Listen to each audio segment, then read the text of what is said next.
In our institute, we are going to provide a data engineering, madam. So actually జనరల్గా ఏంటంటే ఒక ఇన్స్టిట్యూట్లో multiple courses ఉంటాయి. ఇప్పుడు మా ఇన్స్టిట్యూట్కి వచ్చేటప్పటికి ఒకటే course data engineering. So the data engineering మేము క్లౌడ్లో ఎజూర్లో చెప్తాం. సో మల్టిపుల్ కోర్సెస్ ఏం లేదు, ఒక కోర్సే ఎండ్ టు ఎండ్ కంప్లీట్గా క్లారిటీగా డీల్ చేస్తాము.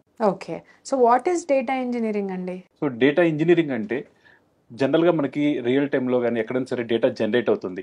అసలు ఆ డేటా ఎలా జనరేట్ అవుతుంది, జనరేట్ అయింది డేటాని ఒక ప్రాపర్గా ఇంజెస్ట్ చేయటము, దాని మీద క్లీనింగ్ ఆపరేషన్స్ ట్రాన్స్ఫర్మేషన్స్ చేసేసి బిజినెస్కి ఎలా అవసరమైతే అలాగా వాళ్ళకి రిపోర్టింగ్ చేయడానికి మొత్తం డేటా ఇంజనీరే ప్రొవైడ్ చేస్తాడు. So now data engineers are backbone of modern data business.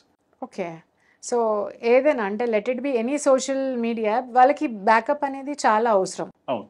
Okay, so అలాంటి వాటి మీద మీరు ట్రైనింగ్ ఇస్తానంటున్నారు క్లౌడ్. ఎస్, యాక్చువల్గా డేటా ఇంజనీరింగ్ అంటే not only backup madam. So అక్కడ డేటా జనరేట్ అవుతుంది. అక్కడ జనరేట్ అయిన డేటాని ఎక్కడో చోట మనం మెయింటైన్ చేయాలి. ఓకే, ఫర్ సపోజ్ మీరు ఫ్లిప్కార్ట్ లో మీరు ఒక పర్చేస్ చేశారు. పర్చేస్ చేసిన తర్వాత మీరు హిస్టరీ చూస్తే మీకు ఆ డేటా కనబడుతుంది. ఏం జరుగుతుందంటే డేటాను మనం ఆర్గనైజర్ గా మెయింటైన్ చేస్తాము. సో అవసరమైనప్పుడు దాన్ని రిట్రైవ్ చేసుకుంటాం.